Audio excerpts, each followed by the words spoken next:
Tenint en compte el context de sequera, la pista del Ball de Nadal de Manlleu es presentava amb la novetat en aquesta última edició de ser de material sintètic i no de gel com havia passat fins ara.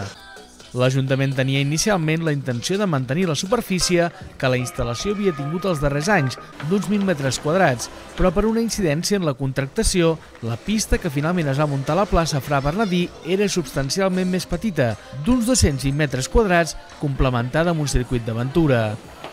Els canvis s'han notat amb una reducció en el nombre de patinadors. Hi han acudit 11.000 persones, 5.700 menys que l'any anterior. L'equip de govern admet que la nova pista ha quedat per sota de les expectatives. La pista d'aquesta pista, tal com és, no ha agradat. Per tant, ens convé fer una reflexió com a Ajuntament, com a equip de govern, com a municipi, com a consistori i també des del punt de vista global, no? O sigui, repensem el Ball de Nadal i també com complementem aquesta activitat que tenim aquí en la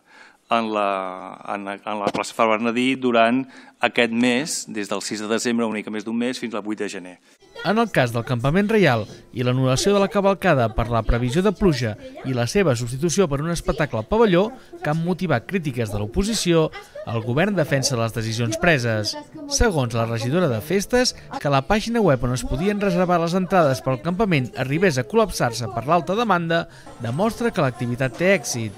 S'obria també a incorporar propostes de l'oposició. La lectura és, quan moltes vegades volem agafar una entrada d'un concert, també se'ns bloqueja la pàgina, ens quedem en cua. Per tant, per mi el moment és de desesperació, ostres, se'ns ha quedat bloquejada, però llavors em vaig fer una molt bona lectura, que és, ostres, el campament de Reis té molt d'èxit.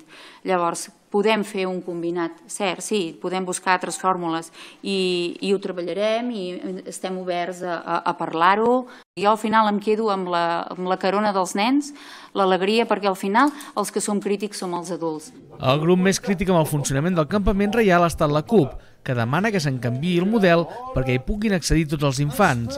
No veuen bé que s'hagi de reservar entrada i que el recorregut es faci en grups reduïts, que eren de 15 persones.